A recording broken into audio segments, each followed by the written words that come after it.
1989년까지 사람이 살았던 우리나라의 궁이 있습니다. 창덕궁 낙선제는 1989년 고종의 막내딸 덕혜옹주가 생을 닿을 때까지 살았던 곳입니다. 그리고 1910년 8월 22일 창덕궁 흥복헌에서 한일 강제 병합을 위한 순종과 이완용의 마지막 어전회의가 열리기도 했습니다. 안타깝고 슬픈 역사도 있지만 조선의 왕들이 가장 사랑하기도 했던 창덕궁. 창덕궁이 품고 있는 이야기를 따라 한번 따라가 볼까요?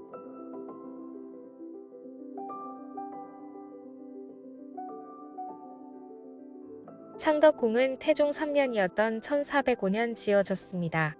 임진왜란으로 불탔다가 다시 중건되어 대한제국 마지막 황제 순종까지 약 270년 동안 실질적인 조선의 법궁이었습니다. 600여 년의 조선의 역사 중 가장 긴 시간 동안 왕이 머물렀던 공간입니다. 창덕궁은 가장 한국적인 궁궐이라는 평가를 받아 우리나라의 궁들 중 유일하게 1997년 유네스코 세계유산에 등재되었습니다. 먼저 창덕궁의 정문인 도마문입니다. 임진왜란 때 불탔다가 광해군 때 복원되었고 왕이 행차를 할 때 사용되는 의리용 출입문입니다. 현재는 보수공사 중이고 2027년 다시 선보일 예정입니다. 보수공사 기간 동안에는 도마문 대신 신하들이 드나들었던 금호문으로 출입하게 됩니다. 금호문을 지나면 금천교를 건너게 됩니다. 금천교는 1411년 태종 11년에 조성되어 600여 년이 지난 지금까지 잘 남아있는 돌다리로 현존하는 돌다리 중 가장 오래되었습니다. 금천교를 지나면 두 번째 문인 진선문을 거친 후 인정문을 들어서면 인정전이 보입니다. 인정전은 창덕궁의 정전입니다. 경복궁의 근정전처럼 말이죠. 나라의 중요한 행사를 치르던 궁의 가장 중심이 되는 건물입니다. 인정전을 한번 살펴볼까요? 인정전의 용마루에는 이렇게 오얏곡 장식이 있습니다. 경복궁 등 다른 건물에서는 볼 수 없는 장식입니다. 창덕궁이 대한제국의 법궁이라는 상징이라고 합니다. 하지만 이는 일제강점기의 영향으로 일본 신사의 장식을 차용했다는 이야기도 있습니다. 또 하나 다른 궁들과 다른 점이 있습니다. 이렇게 창틀이 노랗게 칠해져 있는 건데요. 예부터 노란색은 황제의 색이라는 이야기가 있습니다. 그래서 대한제국의 위상에 걸맞는 황제의 색으로 이렇게 칠해져 있습니다. 하지만 일제강점기 인정전은 수모를 겪게 됩니다.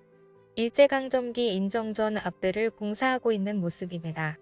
이렇게 원래 있던 밥석을 걷어내고 작약꽃을 심어 정원처럼 꾸며놓았습니다. 정전의 위험이 사라진 모습입니다. 이 사진은 1909년 순종의 서북지방 순행을 기념해 인정전 앞에서 찍은 사진입니다. 순종의 옆에는 이토 히로부미와 이완용이 있습니다. 인정전의 내부를 볼까요? 인정전은 1907년 순종이 대한제국 황제에 취임해 창덕궁으로 거처를 옮기면서 내부를 이렇게 서양식으로 꾸미기 시작했습니다. 그때 당시 전등이 그대로 달려 있습니다. 다른 궁들과 달리 커튼도 쳐져 있습니다. 원래는 전돌로 되어 있던 바닥 또한 헤링본 스타일의 마룻바닥으로 바뀌게 됩니다. 이렇게 마룻바닥으로 바뀌게 된 건 나중에 일본이 이곳을 연회장이나 단순한 접견실로 활용하려고 이렇게 바뀌었다는 이야기도 있습니다. 1920년 인정전 내부의 모습입니다. 일제강점기 때에는 이렇게 용상도 없어지고 의자와 테이블만 있는 약간 초라한 모습으로 바뀌게 됩니다. 인정전 동쪽으로 나가면 특이한 모습의 건물이 있습니다. 희정당입니다. 여러 차례 화재로 소실되었다가 1920년에 다시 재건하면서 이런 모습이 되었습니다. 희정당은 이렇게 문 앞에 차를 세울 수 있는 포치가 있는 것이 특징입니다. 순종의 어차가 희정당 포치에 주차된 모습입니다. 이렇게 차에서 내려서 바로 건물로 들어가기 편하도록 만들어졌습니다. 왕의 침전이었다가 조선 후기부터는 편전, 즉 왕의 집무실로 활용되었을 것이라 추측됩니다.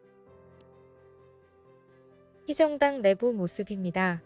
왕의 집무실답게 큰 테이블과 의자가 놓여 있고 바닥에는 카펫이 깔려 있습니다. 외부는 조선의 궁궐 모습으로 내부는 이렇게 서양식으로 꾸며졌습니다. 창덕궁은 이렇게 여러 문화가 잘 섞여 있는 모습이 매력적인 것 같습니다. 희정당 안쪽으로 가면 왕의 침전이었던 대조전이 있습니다. 현재 공사 중이기 때문에 들어갈 수는 없습니다.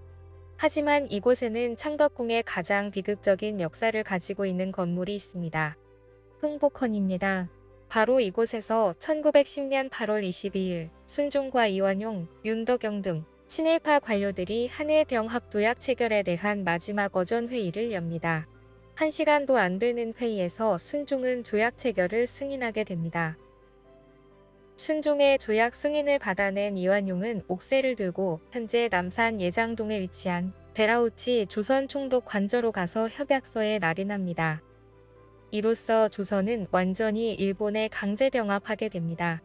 이로부터 일주일 후인 8월 29일 일제는 조약이 체결되었다는 공표를 함으로써 국권을 완전히 빼앗기게 되었습니다. 대조전에서 나와 궁 안쪽 깊숙이 들어가면 단청이 없는 건물이 나옵니다. 낙선제입니다. 이곳이 1989년까지 조선의 마지막 왕족이 살았던 건물입니다. 낙선제는 1847년 헌종의 서재로 지어진 건물입니다. 다른 궁의 건물들과는 달리 사대부 집처럼 단청이 없고 단아한 건물입니다.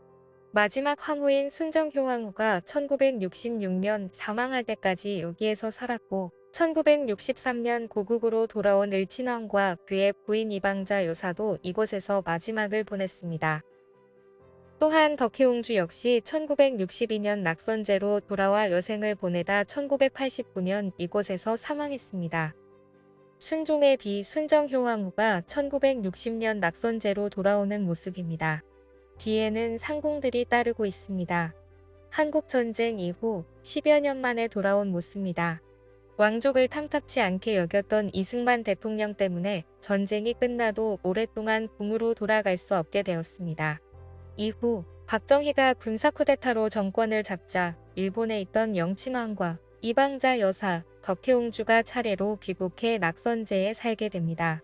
낙선제 안에 있는 수강제입니다.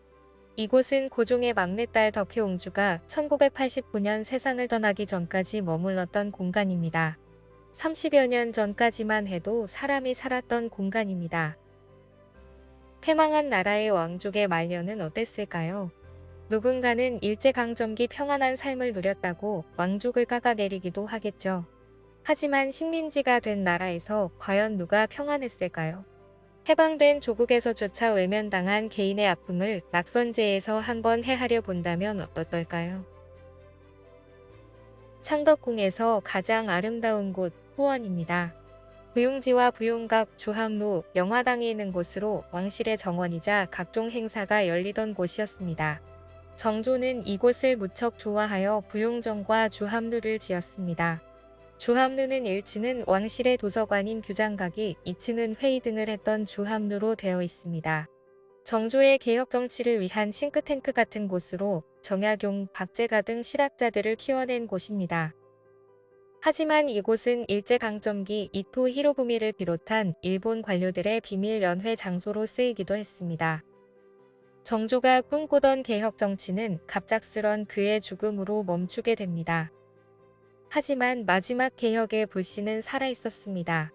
부용지에서 조금 떨어진 안쪽으로 들어오면 이제까지 봐오던 건물들과 다른 소박하고 작은 건물 한 채가 있습니다. 의두합입니다. 효명세자의 서재입니다. 순조의 세자였던 효명세자는 19세에 대리청정을 시작하면서 능력을 발휘하기 시작합니다. 하지만 22세에 갑자기 사망하면서 조선의 개혁도 멈추게 됩니다. 약 270년 동안 가장 오랜 시간 조선 왕조와 함께 했던 창덕궁. 조선의 르네상스 정조와 마지막 개혁의 불씨를 살리려 했던 효명세자. 나라의 패망까지 함께한 창덕궁. 창덕궁 곳곳에는 이런 이야기들이 많이 담겨져 있습니다. 다양한 이야기들이 머무르고 있는 창덕궁 한번 방문해 보시면 어떨까요?